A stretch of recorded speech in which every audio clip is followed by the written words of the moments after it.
మరి 2 రోజుల క్రితం Kanchanbagh police sub inspector Krishnakanth గారికి మరి స్థానిక డీసీపీ నుంచి ఒక నోటీస్ అందడం జరిగింది. మరి కృష్ణకాంత్ గారు అయ్యప్ప స్వామి మాలధారణలో ఉన్నారు.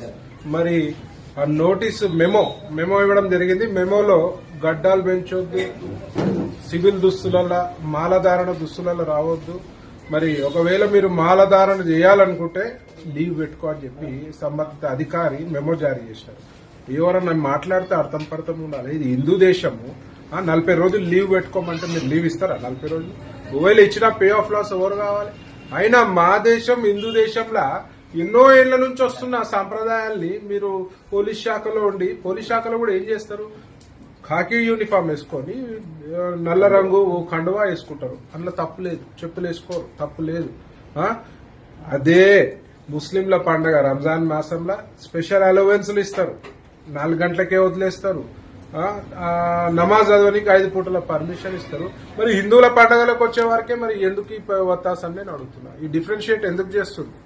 మరి హిందువులందరూ కూడా మరి అయ్యప్ప స్వాములు గాని హిందువులందరూ గాని మరి రోడ్డు మీదకి వస్తే మాత్రం పరిస్థితులు దారుణంగా ఉంటాయి. మరి ముఖ్యంగా పోలీస్ శాఖ లా అండ్ ఆర్డర్ కంట్రోల్ చేయాల్సిన పోలీస్ శాఖల్లో ఇట్లాంటి తప్పిదాలు జరిగితే మాత్రం ఏ హిందూ సంఘాలు కూడా ఊరుకునే పరిస్థితి ఉండదు.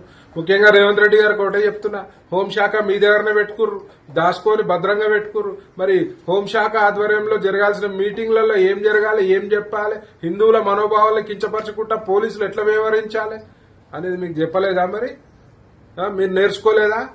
మిమ్మల్ని అడుగుతున్న రేవంత్ రెడ్డి గారు తక్షణము ఒక రివ్యూ మీటింగ్ పెట్టుకుని ఇట్లాంటి చర్యలు పునరావృతం కాకుండా చూసుకోవాలి. లేదంటే మాత్రం ఆల్రెడీ మీరు చెప్తారు కాంగ్రెస్ అంటే ముస్లింలు, ముస్లింలు అంటే కాంగ్రెస్ అని. ఆల్రెడీ మొత్తం హిందువుల మనోభావాలు దెబ్బతిని ఉన్నాయి. గుళ్లపై దాడులు జరుగుతున్నాయి, విగ్రహాలు ధ్వంసం చేస్తున్నారు. ఆల్రెడీ మీపై దునియా నెగిటివ్ ఇంపాక్ట్ ఉంది. మరి కొత్తగా కొత్త రూల్స్ తెచ్చి మరి పోలీసు వాళ్ళు అయ్యప్ప స్వామి మాలేసుకోవద్దు అనే రూల్స్ తీసుకొస్తే మాత్రం బాగుండదు.